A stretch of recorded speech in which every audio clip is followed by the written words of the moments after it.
Sveikiii and welcome back to your irregular Latvian lesson. Today is a special day. I am going to disclose a secret, a knowledge that I have learned. I will teach you how to make my Latvian Ķelmēni inspired bread. If you follow this channel, you know that I am obsessed. No matter how many loaves of bread I bring with me when I come from Latvia, eventually they run out, and so for years I've been agonizing over how to make it myself, and now we live in the age of AI, so anything is possible. Here, will you focus? Is an example of the bread that I can teach you to make, okay? This process is relatively simple and it's very forgiving. So even if you get it a little bit wrong, it's okay because you can fix it. When I bake bread, I'll take up my sourdough starter from the fridge. I have been growing this guy for a while. I can make a separate video about how to maintain it, but basically give it a little bit of water and a little bit of flour, because by the virtue of sourdough bread baking, you're not supposed to bake with a starving starter. I have baked with a starving starter and it has come out okay. I'm feeding it with a rye flour. The consistency is kind of 1-1. Give it a little bit of flour and it will be happy. And if it is bubbling, it is alive. First steps first is to make the plaucējums, what's called a scald. So rudzu maize, we are working with rudzu milti, rye flour. It's not easy to find, I'll tell you that. Your best bet is to look in some kind of bio stores nearby, and it's a little bit pricey. So if anybody in my region has a mill, please reveal yourself in the comments. I will become a very loyal customer. So to make the scald, a bowl and a few ingredients.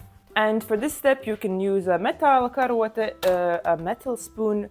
Later, we will be switching to a koka karote. And you're gonna need water, so you might want to boil water. You need 200 grams of rye flour. I will go ahead and add that to the bowl.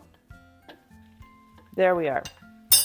The next ingredient, it's good to have. If you forget about it, I have also succeeded without it, but especially if you don't have a strong sourdough starter, it might be good for you to have that. And this is rye malt, rudzu iesals in Latvian. Now, if you are in Latvia or like living or passing through, buy it, stock up on it.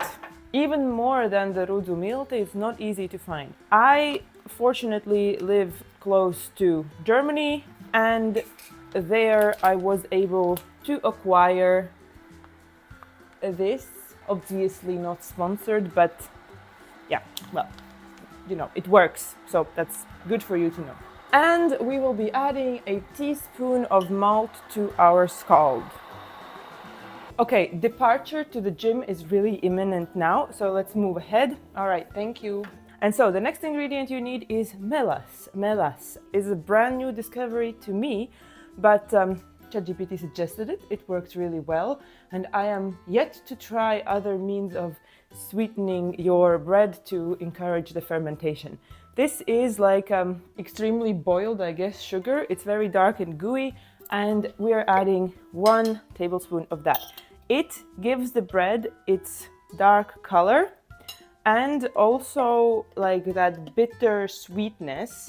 Next step for our plaucējums is the following.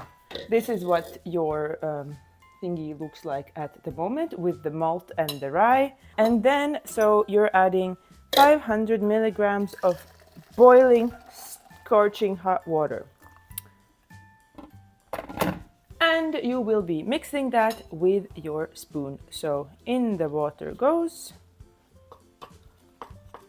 You have to combine it all so that there's no dry flour left. And this is your plaucējums. This is going to be the basis of our bread. And already this will begin fermentation, but you cannot add your yeast yet in. First of all, because it is just fed, but most of all, because it is very hot and the temperature is way too high and the yeast would die. Once you have combined, you have the urge, if you're anything like me, to use your finger to get rid of the excess over here because that's what us ADHD folk do, but use a spoon because many a time I have burned my finger. Not worth it. Not worth it at this stage. Okay, clean your spoons. To know with rye bread, and you will thank me, and you should do this all the time, wash everything you use immediately, or at least put it in water. If you don't, it's so strong you could build houses with it. So our scald is now ready. Next step, put a towel over it. Pray your cats away so that they do not step on it. If they do, that's okay. You've put a clean towel over it and let it rest until it cools down or until I come back from the gym. See you! I just wanna be part of your symphony. Yeah. Okay. I have returned from the gym. Thank you for welcoming me at the door, Caesar. And let's do the next step before I go take a shower. So, clean hands. So the next thing we're going to do is we're going to add our yeast or starter. The first time I made bread, I bought some kind of starter creature from Edeka as well. But now that I have my own, I'm gonna use that. Smells great, and I do see some bubbles. If you're interested in seeing. Finger testing. It should not be too hot. It is, I went with my finger into the deepest part of the bread, almost room temperature. So I'm gonna be adding about 150 grams of my starter, maybe a little bit more. In you go. Okay. That's about 160. And so it looks like this. Mix it together.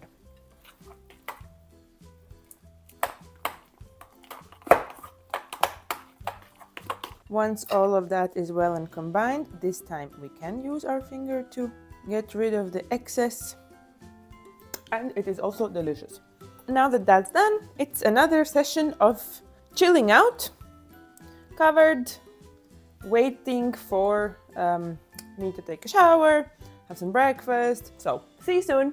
Well, some time has gone by and a storm has arrived. I have discovered that there are bees making a nest in our olive tree, so it's been a day. But all the while, our dough has been rising and it is now time for the next step. Long story short, we will be adding 3 ingredients. More flour, 300 grams more, some salt, and ķelmēnis.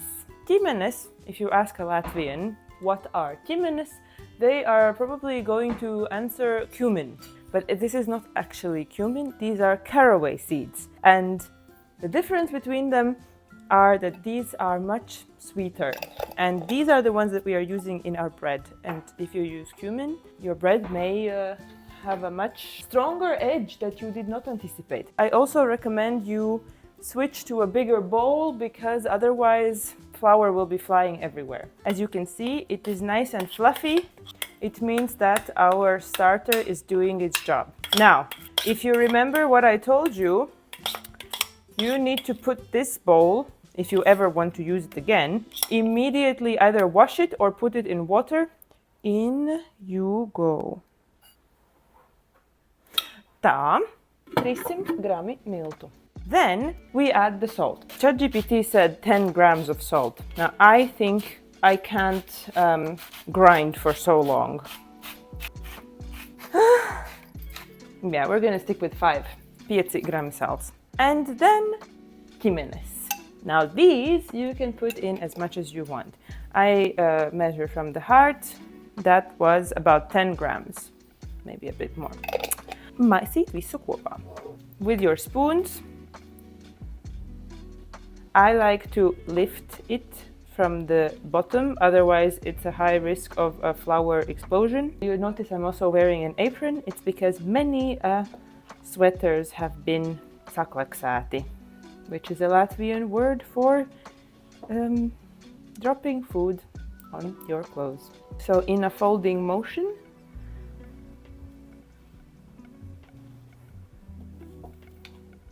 When the initial dust cloud threat is gone, I alternate between stampat, so pretending that the spoons are my legs and this is a barrel of wine, and folding. At some point the dough is starting to stick to the spoons, so you don't even have to scoop it up from the bottom anymore, you can simply lift it. The goal is to integrate all the flour.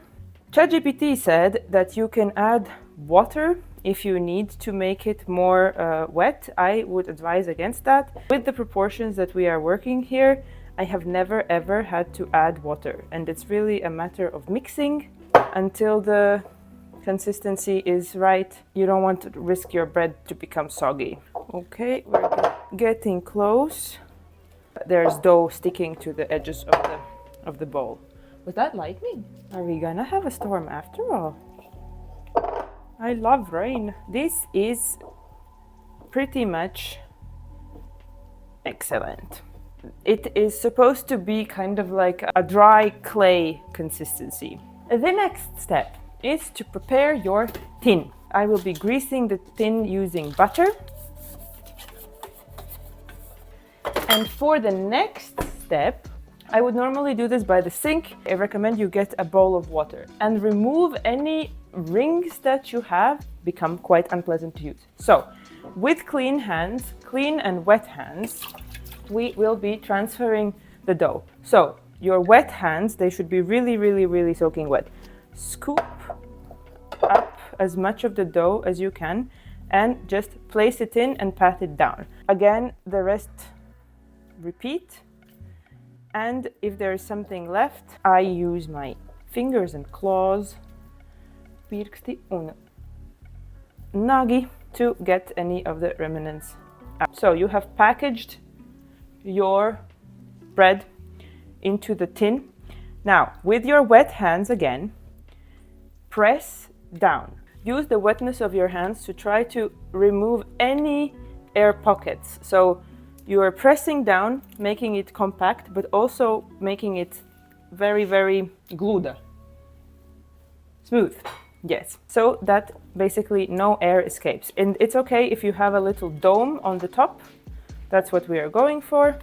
But yes, you give your dough a little massage, and you have made sure that none of the corners are kind of leaking air. And so now it's gonna go for its final rest. I would say at least an hour, but like half an hour from now you can start heating up the oven. First you're going to be heating it up to 250 degrees.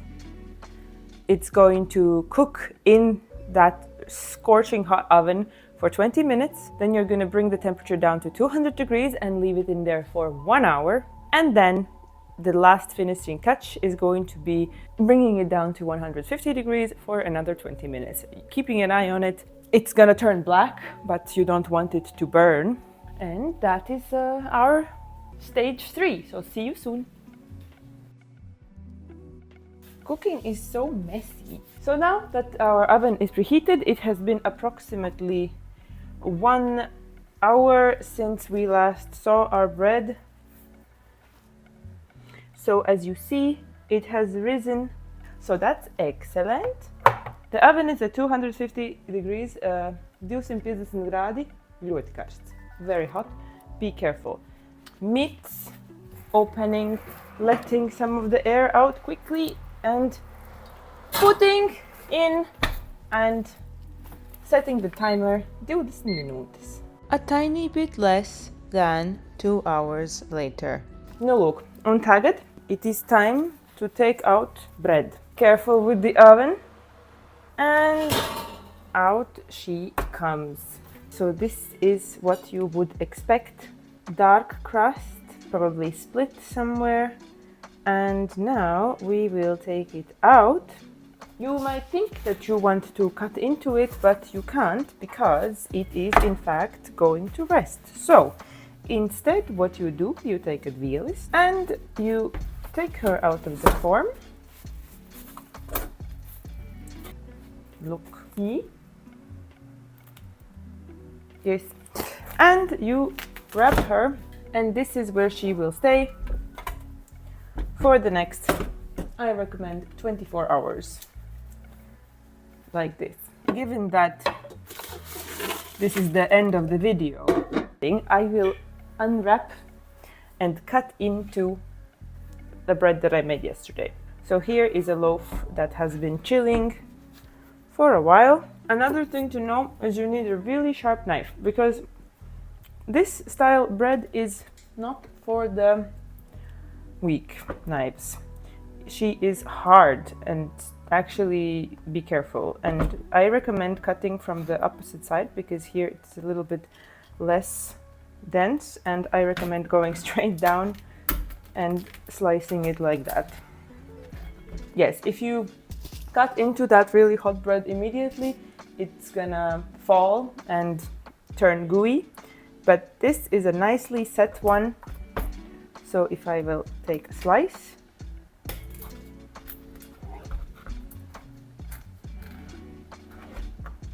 this is what we are working with. Well, you can eat her with cheese. Pretty? Enjoy. Prieka.